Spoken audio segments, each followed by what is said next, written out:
about the chiller and where to place it. This is the chiller unit. This portion right here, this is the coil that goes in the tank to make the water cold. This flexible hose is kind of fragile. It's copper in here, so be careful when you are moving the chiller to try and protect this. Don't ever pick it up by this hose as a handle because the chiller is heavy. Another thing you want to look for in setting up your chiller is check the radiator fins here.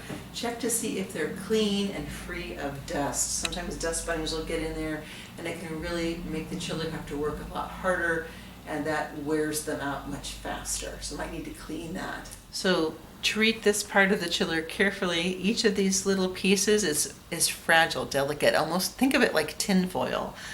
You want to make sure it's clean and there's no dust bunnies on here. You can use a shop vac or sometimes a toothbrush. Okay, if you brush along the same direction as the fins, that can help clear out dust as well. Okay, our chiller radiator is clean, and we're going to turn it and orient it towards the chiller. The coolant hose comes out the back of the chiller back here, so I like to have that side facing the back wall. But you need to be sure to leave plenty of room around the chiller. This motor generates heat when it's cooling off the tank, and it has a warm air exhaust. You don't want the warm air exhaust pointing onto the tank. Another consideration too is you want to make sure that your coolant hose will fit into the tank. We have ours sitting next to the tank on a stand, but you can also put the chiller underneath your tank. You should have plenty of give in the hose. Then we're going to bring that hose back behind our chiller and hook the coil on the back side of the tank.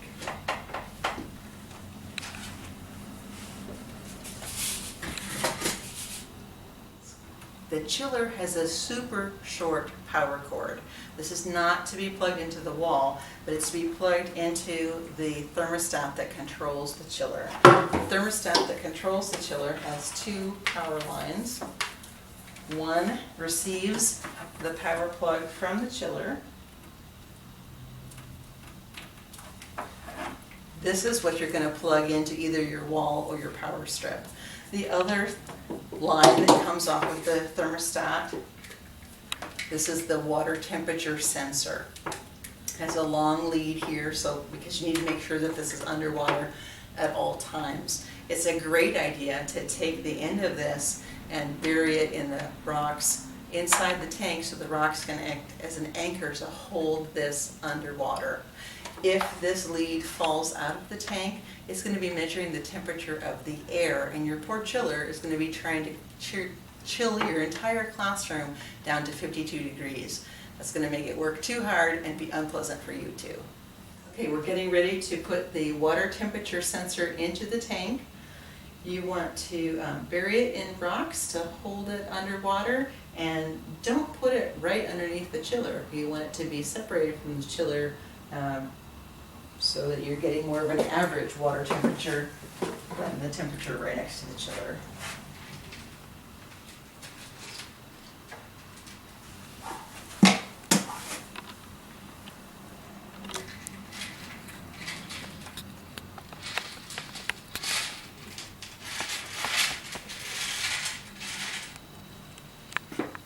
Now the line is buried, it's secured in place, and a little bit out of sight.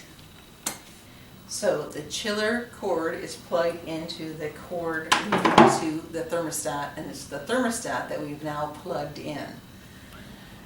The number that you see in the display, that's the water temperature being read by the probe inside the tank. Use the set buttons and the arrow buttons to adjust the control. When you hit set one time, the F stands for Fahrenheit. You can have the tank water temperature being recorded in Fahrenheit or Celsius. If you want to change it to Celsius, you use the arrows as a toggle. You can get back to Fahrenheit. If you don't want to make any other changes, you just stop pushing the button, or if you want to make other changes, you hit set again. When there's a number flashing in the upper corner, S1, this is the set point. This is the water temperature, what you want the water temperature to be. So We're going to use the down arrow to adjust the water temperature down to 52 degrees. And we're going to hit set to accept that. DIF stands for differential, as we want that at 2. C1 means it's the thermostat is going to control it to cooling instead of heating. Hit set again. And our chiller has kicked on because of the signal it's receiving from the thermostat.